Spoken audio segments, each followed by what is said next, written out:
বন্ধুরা আসসালামু আলাইকুম। সেপ্টেম্বরের বিশ্বকাপ বাছাই পর্বের মহা গুরুত্বপূর্ণ ম্যাচে আবারও মাঠে নামছে টিম আর্জেন্টিনা, যেখানে বাছাই পর্বের দুটি ম্যাচ খেলবে সেপ্টেম্বরের উইন্ডোতে আর্জেন্টিনা।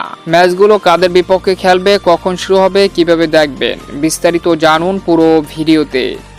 সেপ্টেম্বরে মহাদেশীয় বিশ্বকাপ বাছাই পর্বের লড়াইয়ে মাঠে নামছে আর্জেন্টিনা, যেখানে ২৬ বিশ্বকাপের যোগ্যতা অর্জনের ম্যাচ খেলবে টিম আর্জেন্টিনা। সেপ্টেম্বরে দুটি ম্যাচ খেলবে আর্জেন্টিনা, যেখানে কনমেবলে সবথেকে শক্তিশালী দু প্রতিপক্ষের বিপক্ষে মুখোমুখি হবে আর্জেন্টিনা। সেপ্টেম্বরের প্রথম উইকের শেষের দিকে অর্থাৎ ৬ সেপ্টেম্বর শুক্রবার বাংলাদেশ সময় সকাল ৬টায় কনমেবলের প্রতিপক্ষ চিলির বিপক্ষে মুখোমুখি হবে টিম আর্জেন্টিনা। এরপর সেপ্টেম্বরের দ্বিতীয় উইকের মাঝামাঝি সময় ১১ সেপ্টেম্বর বাংলাদেশ সময় রাত 2:30 কনমেবলের অন্যতম এক শক্তিশালী দল বর্তমান সময়ের জায়ান্ট কলম্বিয়ার বিপক্ষে মুখোমুখি হবে টিম আর্জেন্টিনা।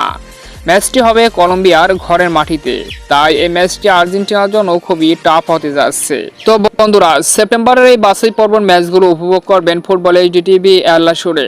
সম্মানিত ভিউয়ার্স বন্ধুরা, বাছাই পর্বের এই ম্যাচে লিওনেল মেসিকে ছাড়া কেমন করবে টিম আর্জেন্টিনা, অবশ্যই কমেন্ট করে আপনার মতামত জানিয়ে দিতে পারেন আমাদের কমেন্ট বক্সে।